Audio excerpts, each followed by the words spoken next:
Hello बच्चों, कैसे हैं आप सब। आई होप कि आप सब अच्छे होंगे।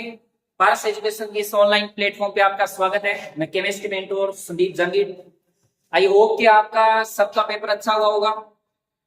केमिस्ट्री की अगर बात करें अपन, तो केमिस्ट्री का पेपर ना तो इजी बोल सकते हैं ना ज्यादा हार्ड बोल सकते हैं। तो कहने का मीनिंग ये थोड़ा सा मॉडरेट टाइप का है। एग्रीकल्चर के जो स्टूडेंट्स हैं उनके लिए थोड़ा सा टिपिकल हो सकता है, क्योंकि ये डायरेक्टली क्वेश्चन नहीं आए हुए, ये थोड़ा सा ट्रिकी बेस्ड क्वेश्चन आए हुए हैं। फिर भी अपन इसको सॉल्व करते हैं, कैसा रहता है। सबका अच्छा हुआ होगा और आप चेक कर सकते हैं। अपना फर्स्ट जो क्वेश्चन है वो ये है, निम्नलिखित में से कौन सा नमक गर्म करने पर NO2 गैस नहीं देता। अब इस क्वेश्चन के लिए आप ये कह सकते हैं कि अब कई बच्चे तो नमक यहाँ पे नाम लिखा हुआ है नमक, तो इस नमक से वो NaCl सोच रहे होंगे, लेकिन ऐसा नहीं है। नमक का मतलब यहाँ पे ये इसको प्रिफेर कर रहा है, ये लवण यानी कि सॉल्ट के बारे में बता रखा है। ओके, तो ये सॉल्ट दे रखे हैं आपको, जिसमें आपको ये पूछ रहा है कि NO2 गैस नहीं देता। तो पहला ऑप्शन अपन देखें तो इसमें अपन देखें कि मेटल कौन सी दे रखी है, डी ब्लॉक की। फिर सेकंड में भी किसकी दे रखी है, डी ब्लॉक। थर्ड में भी किसकी दे रखी है, डी ब्लॉक। और ये कौन से ब्लॉक की दे रखी है, एस ब्लॉक। तो आपको कहीं ना कहीं पढ़ा होगा। और अगर आप थोड़ा सा माइंड लगाते हैं कि ये तीनों तो एक ही एलिमेंट एक ही ब्लॉक के हैं और ये अलग ब्लॉक का है, तो एस ब्लॉक के जो भी होते हैं, जैसे मान लो कि यहाँ पे अगर NaNO3 भी होता तो भी अपन कह सकते थे कि इनको गर्म करते हैं तब ये ऑक्सीजन देते हैं, न कि NO2। ठीक है, तो अपना जो आंसर है वो कौन सा हो जाएगा, डी, KNO3। ठीक है, नेक्स्ट क्वेश्चन की अगर अपन बात करें तो डी ऑर्बिटल का आकार है।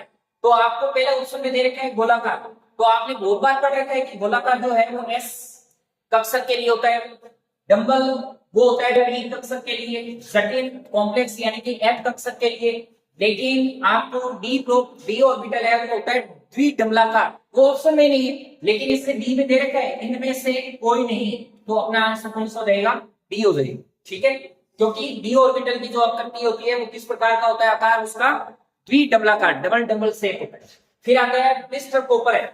तो ब्लिस्टर कॉपर आपको पता होना चाहिए, ब्लिस्टर कॉपर जो है वो शुद्ध कॉपर, कॉपर का एस, कॉपर का मिश्र धातु, अशुद्ध कॉपर। तो ब्लिस्टर कॉपर आपको ध्यान में रखना है, क्या होता है, एक अशुद्ध कॉपर होता है, उसमें भी अशुद्धियां पाई जाती है। ठीक है ना।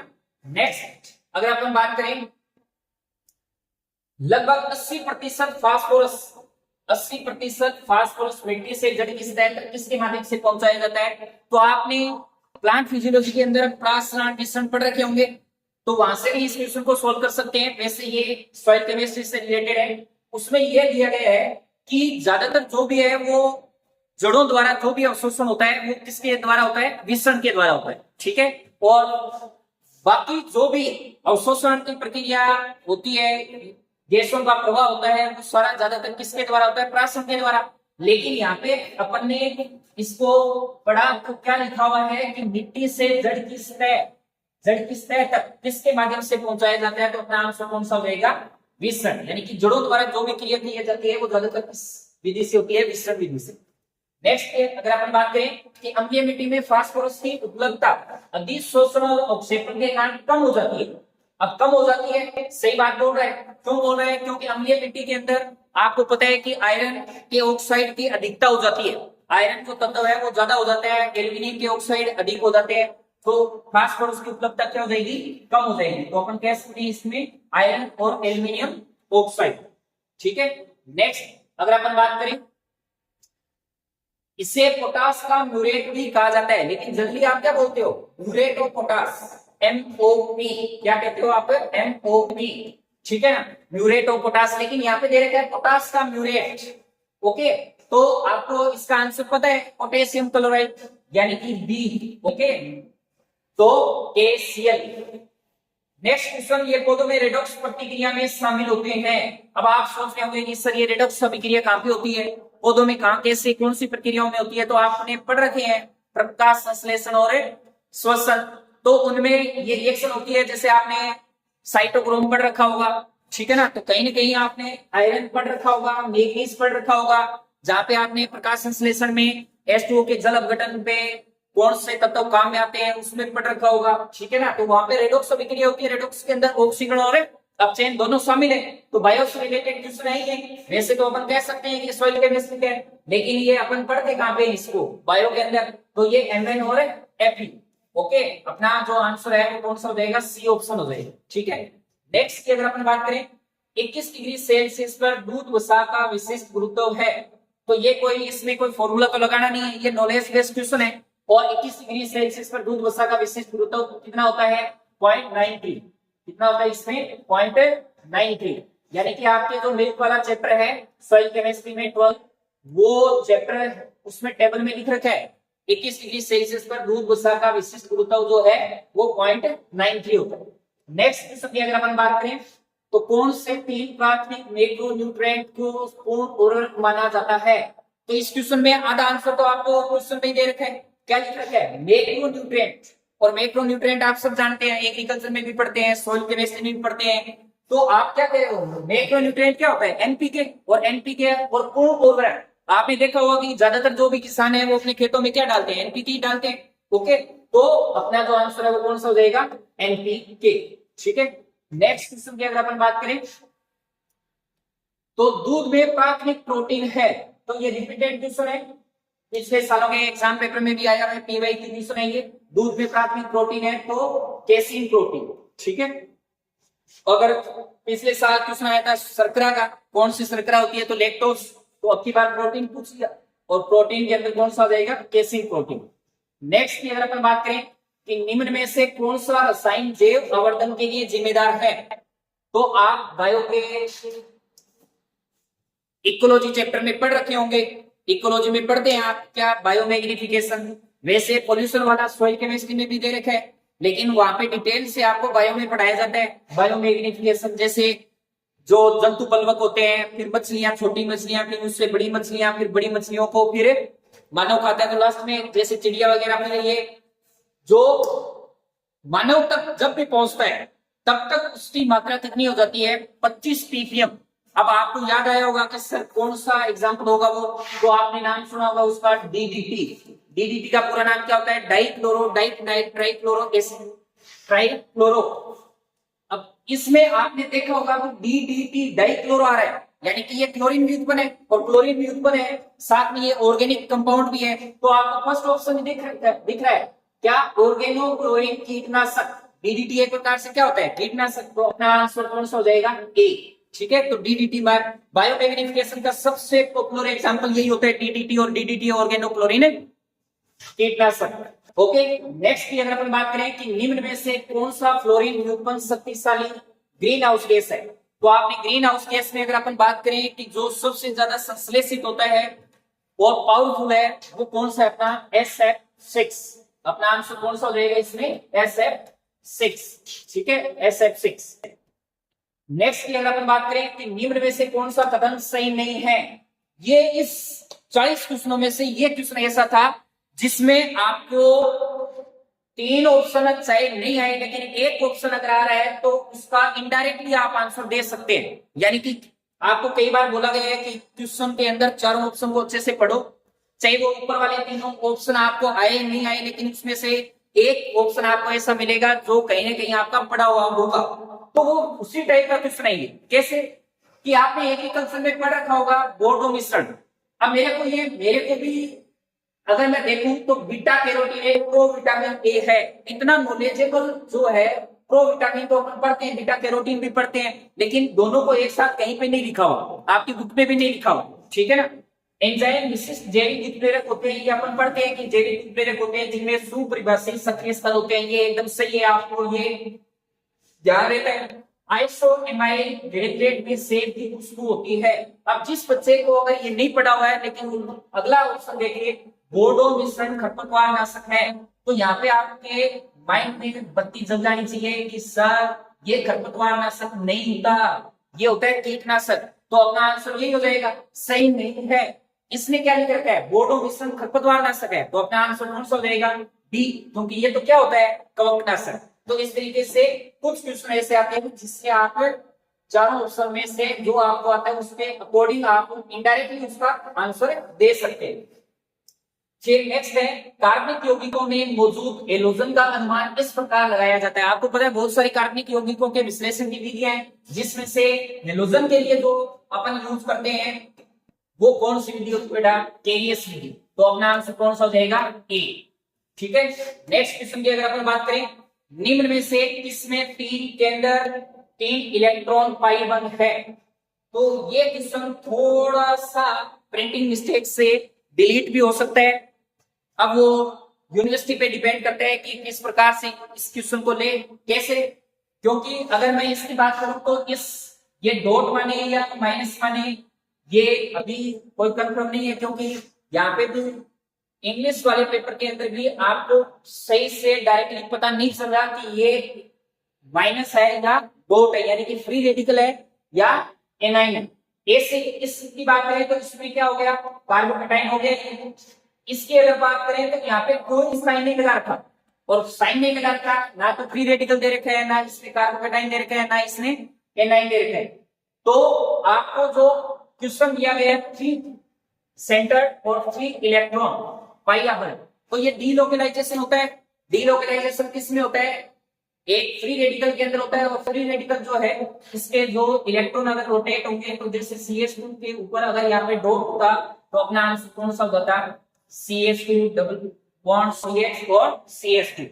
लेकिन यहाँ पे इसमें दे नहीं रखा, तो ये क्वेश्चन डिलीट होने के चांस भी है। अगर नहीं होता है तो इसका ऑप्शन जो है वो कौन सा आएगा? सी। क्योंकि फर्स्ट और थर्ड ऑप्शन के अंदर प्रिंटिंग आपको सीधा डायरेक्टली पता नहीं चल रहा कि ये एनाइन बोल रहा है या फ्री रेडिकल बोल रहा है। ओके, तो इस क्वेश्चन को थोड़ा सा आपको ध्यान में रखना है। तो मेरी तरफ से इस क्वेश्चन को मैं थर्ड ऑप्शन बता रहा हूं। क्यों बता रहा हूं? क्योंकि मैं इसको यहाँ पे क्या मान रहा हूं? Free radical. ओके, मुक्त मूलक। नेक्स्ट अगर अपन बात करें तो आणविक सूत्र C5H10 वाले स्टीरियो आइसोमर से सक्रिय यौगिकों की कुल संख्या है। ये ऐसा क्वेश्चन है जो आपके सिलेबस के अंदर स्टीरियो को मेंशन नहीं कर रखा, स्टीरियो आइसोमर को मेंशन नहीं कर रखा। ओके, कि स्टीरियो आइसोमर साइक्लिक कंपाउंड के। ओके, तो इस तरीके से वैसे इस क्वेश्चन का आंसर मैं आपको बता देता हूं। C5H10 जो है साइक्लोपेंटेन, तो इसकी आंसर जो हो जाएगा स्टीरियो आइसोमर। और स्टीरियो आइसोमर में दोनों बताए हुए, दोनों पूछे हुए, तो स्टीरियो में तो इसका आंसर कौन सा हो जाएगा? डी, यानी कि 7। इसके जो टोटल अगर आइसोमर अगर हम कैलकुलेट करते हैं तो अपना आंसर कौन सा हो जाएगा? डी हो जाएगा। ठीक है, फिर आते हैं CH3+ का आकार है, और CH3+ का आकार आपको पता ही है, मिथाइल यानी कि एक प्रकार से कार्बोकेटाइन है, और कार्बोकेटाइन का क्या होता है? त्रिकोणीय समतलीय। क्या होता है इसमें? त्रिकोणीय समतलीय, यानी कि sp2। ओके, तो अपना आंसर कौन सा हो जाएगा? बी हो जाएगा। नेक्स्ट अगर अपन बात करें, निम्न में से कौन उपनिष्ठ नाभिक नहीं है, यानी कि एम्बिडेंटेड। और एम्बिडेंटेड यानी कि ये उपसंयोजक यौगिक से आया हुआ है, और एम्बिडेंटेड यानी क्या होता है? उपनिष्ठ जो दोनों तरफ से जुड़ सकते हैं, और दोनों तरफ से जुड़ने वाला कौन सा होता है? इसमें आप पहला दे रखे हैं HSO4- तो ये नहीं होगा, फिर दे रखे हैं Cn, तो अपना जो आंसर है वो कौन सा हो जाएगा? Cn-। ये रहा Cn- यानी कि साइनाइड। आपने पढ़ रखा होगा Cn- है वो किसके लिए उपनिष्ठ होता है? Nc- के लिए। ठीक है, उपसंयोजक यौगिक। तो अपना आंसर कौन सा हो जाएगा? Cn-। नेक्स्ट अगर हम बात करें कि निम्न में से किसे एटम उत्प्रेरक के रूप में जाना जाता है, तो ऐसा ही ये क्वेश्चन है, जैसे बोर्डो मिश्रण वाला क्वेश्चन था वैसे ये क्वेश्चन दे रखा है, जिसमें आपको एक ऐसा ऑप्शन है जो कभी भी नहीं पढ़ा हुआ, लेकिन तीनों ऑप्शन के बारे में आपको जानकारी है, और उसके अकॉर्डिंग आपको आंसर देना था इसमें। तो बात करें Fe2O3, और Fe2O3 जो आपने हेमेटाइट आयरन के टेस्ट पढ़े हैं तो उसमें कोई एटम उत्प्रेरक नहीं है। फिर Al2O3, Cr2O3 ये आपने कहा पढ़ा था? थर्माइट विधि में पढ़ा था, और थर्माइट विधि में भी ऐसा एटम नाम आपने नहीं सुना, कोई उत्प्रेरक नहीं है ये, क्योंकि ये तो विकारक के रूप में यूज हो रहे हैं। फिर आता है ZnO+ Cr2O3, ये भी क्रोमियम, यानी कि ये भी एक प्रकार से अपन बोल सकते हैं कि क्रोमेट विधि में यूज होता है। अब आपके आंसर कौन सा हो गया? PtO2, यानी कि ये तीनों आपको पता है कंफर्म की एटम उत्प्रेरक नहीं हो सकता, तो अपना आंसर कौन सा हो जाएगा? PtO2। तो इस प्लेटिनम जो ऑक्साइड है उसी को अपन नाम क्या देते हैं? एटम उत्प्रेरक। ओके, तो अपना आंसर है फर्स्ट। नेक्स्ट अगर अपन बात करें, निम्न में से कौन सा विकर्मक एसिटेल्डिहाइड और एसीटोन दोनों का संगत एल्केन में परिवर्तन करेगा? तो ये रिपीटेड क्वेश्चन है, पिछले साल भी आया हुआ है। आपने पढ़ रखा है एल्डिहाइड और कीटोन यानी कि एसिटाल्डिहाइड और एसीटोन दे रखे हैं, तो ये कार्बनिक यौगिक हो गए। और कार्बनिक यौगिकों का जो अपचयन होता है उसमें आपने दो पढ़ रखे हैं, एक क्रीमेंसन और एक वोल्फ किस्नर। तो ये जो ZnHCl जो है वो क्या है, क्रीमेंसन अपचयन के लिए यूज होता है। तो अपना आंसर कौन सा हो जाएगा, डी, यानी कि ये एल्केन में डायरेक्टली इसको, तो ये पिछले साल का रिपीटेड क्वेश्चन भी मान सकते हैं। नेक्स्ट अगर अपन बात करें कि निम्नलिखित कार्बोक्सिलिक अम्लों में से वह अम्ल जो मिथाइल एल्कोहल के साथ सबसे धीमी दर पर अम्ल उत्प्रेरक एसिडिफिकेशन से गुजरता है।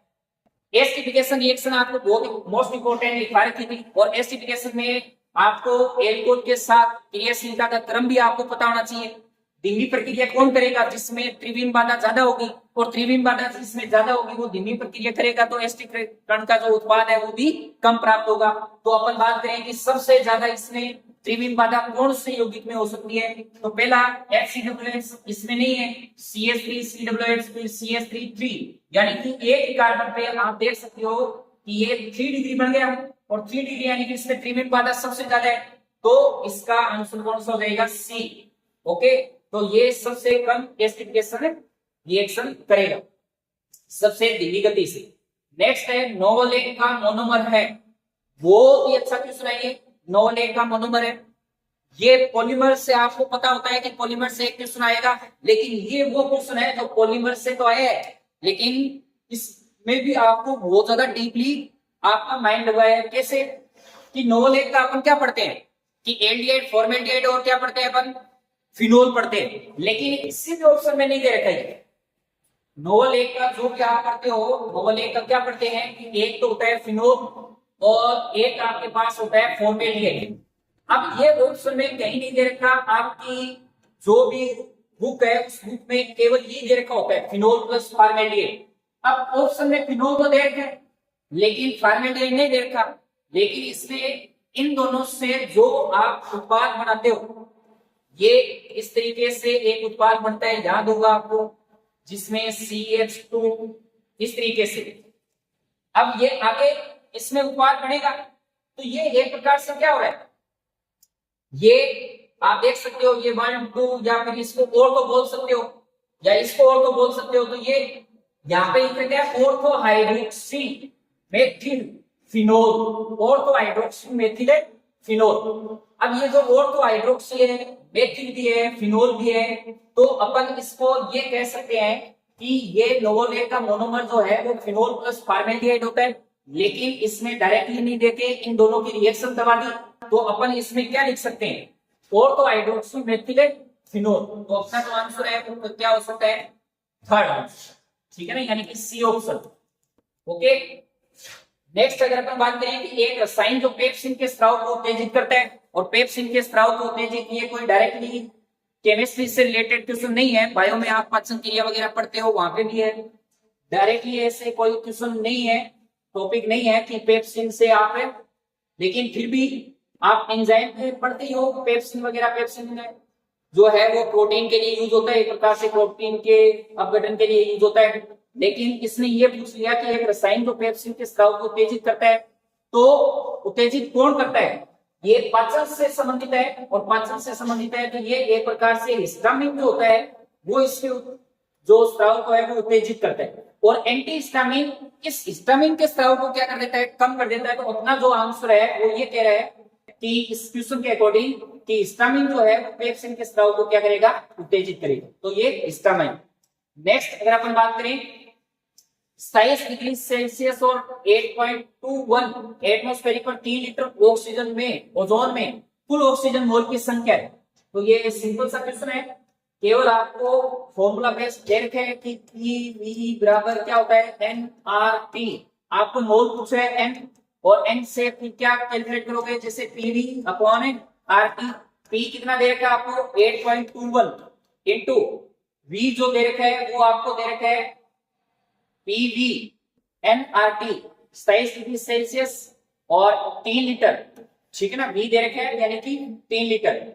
R की वैल्यू आपको पता है 8.0821 इंटू T की वैल्यू 27 डिग्री सेल्सियस है, इसको केल्विन में बदलेंगे तो कितना आ जाएगा 300 केल्विन ऑलमोस्ट लिख सकते हैं अपन अप्रोक्स 300 केल्विन, वैसे तो 300.15 लिख सकते हैं, लेकिन इसमें अपन कैलकुलेशन के हिसाब से इसको इतना लिख सकते हैं। तो आपके लिए क्या आ जाएगा, ओजोन के मोल आ जाएंगे। फिर आपको पूछा है ऑक्सीजन के मोल। अब ऑक्सीजन में, एक ओजोन में कितने मोल होते हैं, कितने ऑक्सीजन है 3, तो उसको 3 से मल्टीप्लाई कर देंगे, ठीक है।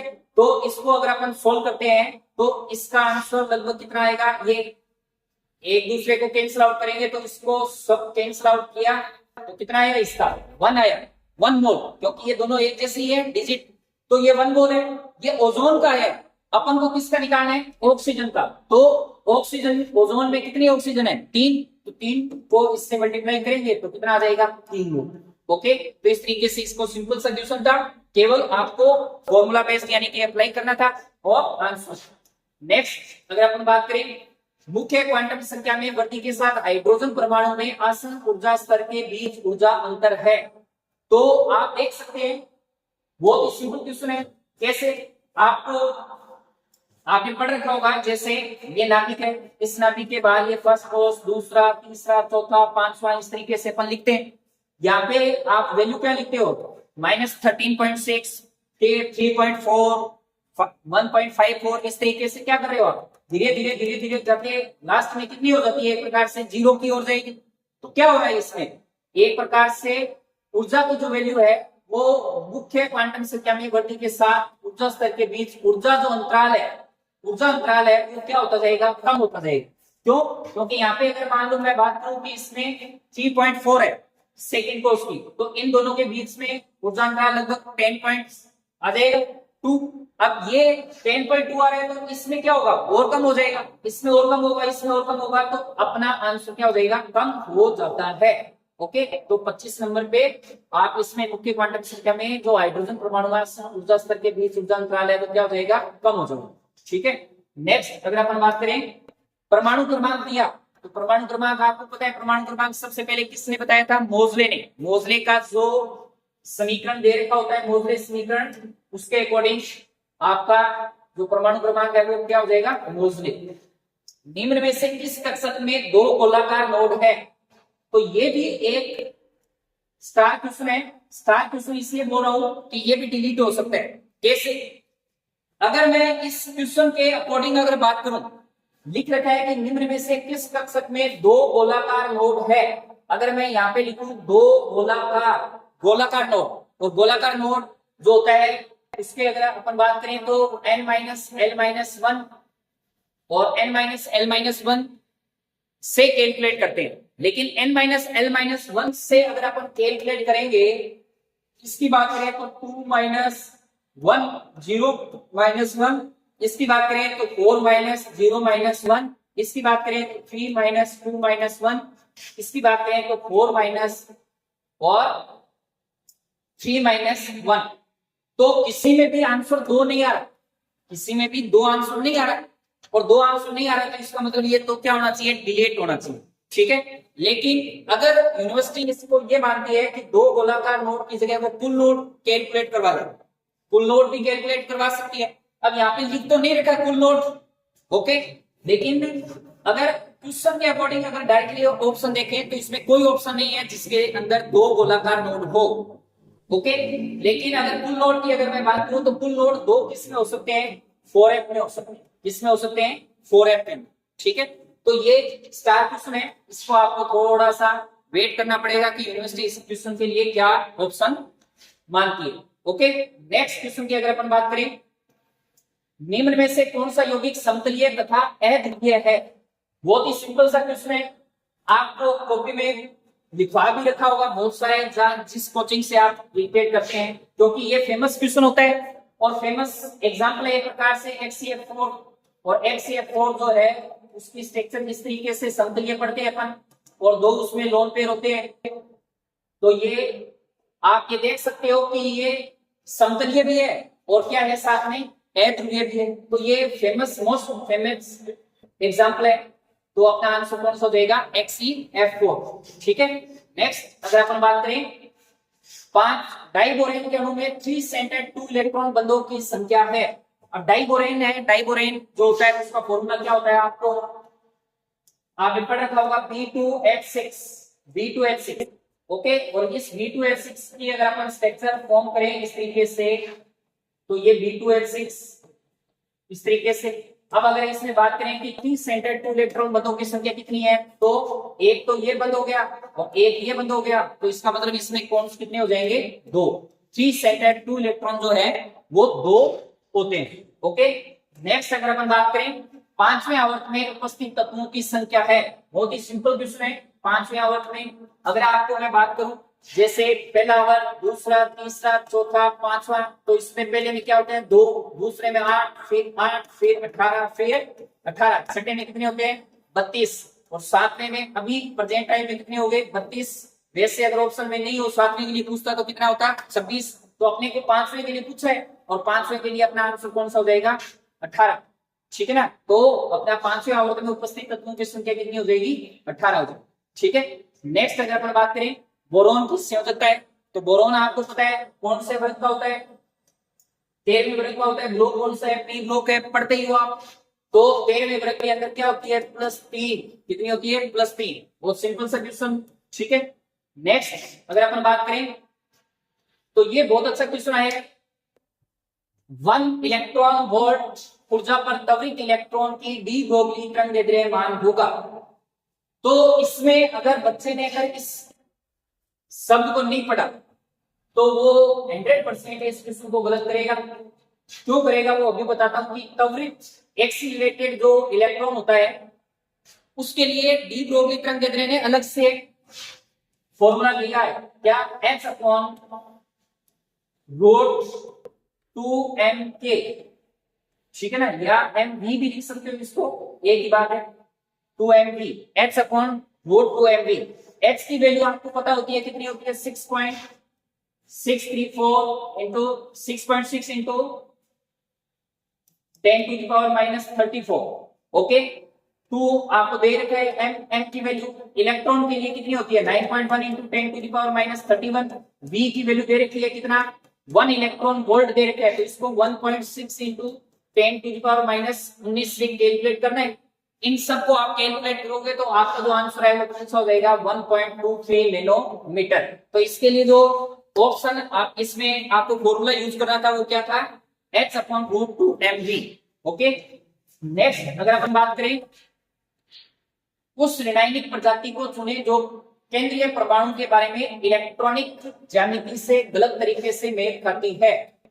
तो सिंपल सा है, संकरण से क्वेश्चन है, लेकिन ये थोड़ा सा लेंथी दे दिया, ठीक है ना। ऑप्शन के अकॉर्डिंग सीधा डायरेक्टली नहीं पूछा, पहले आपको इसमें संकरण कैलकुलेट करना पड़ेगा, फिर आपको ऑप्शन देखना है कि कौन सा सही होगा, ज्यामिति देखनी है। तो इसमें सभी का अगर आप कैलकुलेट करते हैं तो इसमें सीधा मेरे को दिखाई दे रहा है कि सल्फाइड SO3- होता है। इसका अगर मैं संकरण देखूं तो कितना होगा 6 + 3 इंटू 6 + 2, यानी कि ये कितने हो गए 18, 20, 26। अब 26 को 2 8 से डिवाइड करेंगे कितना आया 24, फिर 2, 2, 1, यानी कि इसका जो संकरण है हाइब्रिडाइजेशन है वो क्या आएगा sp3, क्या आएगा इसमें sp3 आएगा। लेकिन यहाँ पे क्या दे रखा है इसमें पिरामिडल दे रखा है, होना क्या चाहिए था इसका टेट्राहेड्रल होना चाहिए, तो अपना आंसर कौन सा हो जाएगा गलत तरीके से सी हो जाएगा, ठीक है। नेक्स्ट अगर अपन बात करें अभिक्रिया की दर और दर स्थिरांक की इकाइयां समान है।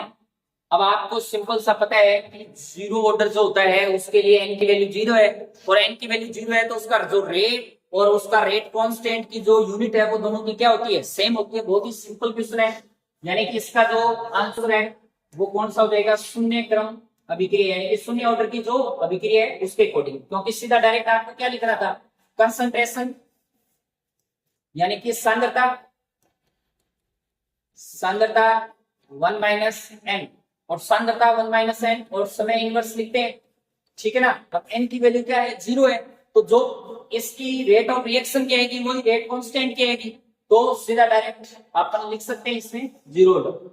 नेक्स्ट अगर अपन बात करें प्रथम क्रम अभिक्रिया का 99% 32 मिनट में पूरा हो गया, तो 99.9% अभिक्रिया पूरी हो जाएगी। बहुत ही सिंपल सा है, केवल थोड़ी सी कैलकुलेशन है। आपको बता रखे हैं कि प्रथम ऑर्डर जो है उसके लिए क्या लिखते हैं अपन, k equal 2.303 upon T log a upon a minus x, इस तरीके से लिखते हैं। या इसको सीधा डायरेक्ट बोल सकते हैं कि यानी कि इसमें 99% है तो क्या लिखोगे 2.303 अपॉन टी कितना 32 मिनट, log a की वैल्यू कितनी है 100, 99 खत्म हो गई, कितना रह गया 1।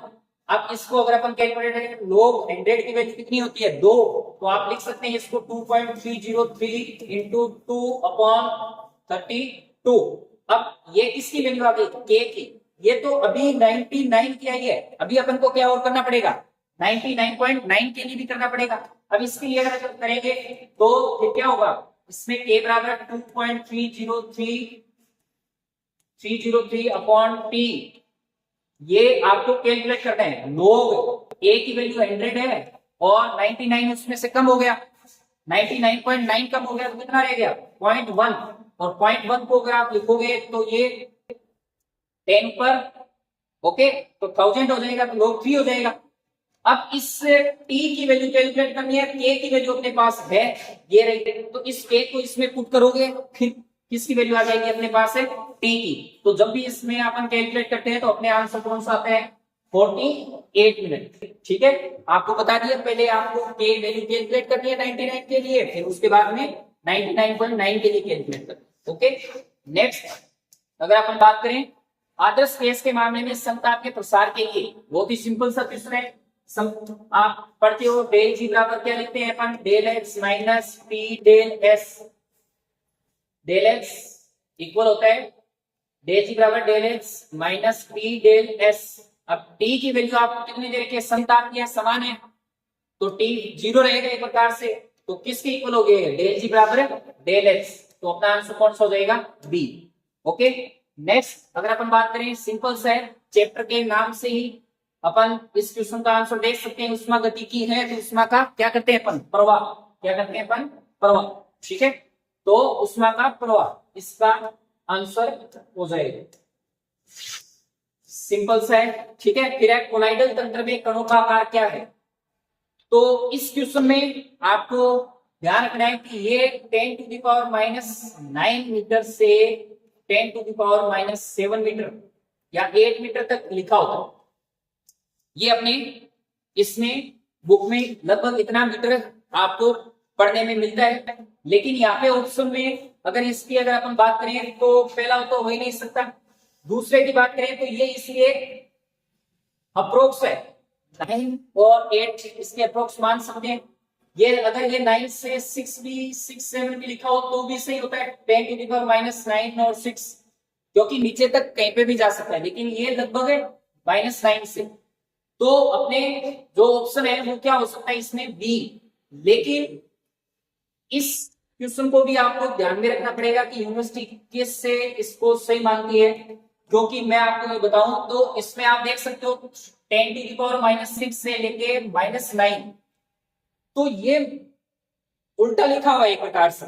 अब इसको सही मानती है तो ये सही हो जाएगा, लेकिन अगर अपन ऑप्शन के अकॉर्डिंग अगर अपन अप्रोक्स बनाते हैं कि -9 मीटर से इतना होता है, तो अपना आंसर कौन सा हो जाएगा सेकंड हो जाएगा। तो मैं अभी आपको सेकंड आंसर बता रहा हूं, फिर भी यूनिवर्सिटी के ऑफिशियल जो आंसर क्या आएगी उसके अकॉर्डिंग आपको देखना पड़ेगा कि ये जो उल्टा लिखा हुआ है वो भी सही होता है या नहीं होता। तो ये स्टार लगाता हूं मैं आपको, तो इस क्वेश्चन में मेरी तरफ से ये क्वेश्चन का आंसर कौन सा है बी है। ठीक है, नेक्स्ट अगर अपन बात करें H3PO4 माइनस का संयुग्मी क्षार है।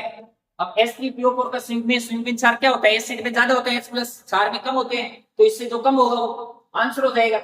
H3PO4 एक कम कर दो तो H2PO4 माइनस, तो अपना जो आंसर है वो कौन सा हो जाएगा सेकंड।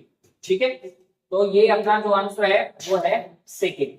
ठीक है, फिर है अनुचुंबकत्व प्रदर्शित नहीं होता, बहुत ही अच्छा क्वेश्चन है, लेकिन इसमें थोड़ा सा आपको ट्रिकली अपना माइंड लगाने कैसे कि CuSO4 CuC2 Cl ये यौगिक तो दे रखे हैं, ये आपको कंफ्यूज करने के लिए। आपको तो इलेक्ट्रॉन देखने हैं, और इलेक्ट्रॉन किसके देख रहे हैं मेटल के, कॉपर के, तो इसमें अगर अपन बात करें तो किसको देखोगे आप Cu+2 है, इसकी बात करें तो Cu+2 है, इसकी बात करें तो ये Cu+1 है, ये Ni+2 है, तो आप देख सकते हो कि Cu का इलेक्ट्रॉनिक कॉन्फ़िगरेशन क्या होता है, आर्गन 3d10 और 4s1। अब अगर मैंने इसमें से एक इलेक्ट्रॉन निकाल दिया तो क्या बच गया, D10, और D10 में अयुग्मिक इलेक्ट्रॉन जो है वो कितने होते हैं बेटा, 0 होते हैं, और 0 जिसमें होगा वो क्या होगा, प्रतिचुंबकीय, यानी कि वो अनुचुंबकीय नहीं होगा। लेकिन अगर +2 की बात करूं मैं, तो +2 में तो अनुचुंबकीय दर्शाएगा, क्योंकि उसमें अयुग्मिक इलेक्ट्रॉन की संख्या कितनी हो जाएगी, 1। तो अपना जो आंसर है वो सिंपल सा सीधा डायरेक्ट दिख रहा है, कौन सा हो जाएगा, सी। तो इस तरीके से अपन ने 40 क्वेश्चन जो सोल्व किए हैं, आप एक बार अच्छे से अपने आंसर को मैच कीजिए और कमेंट बॉक्स में अपने अपने जो भी जितने सही हुए वो बताइए। Best of luck, thank you.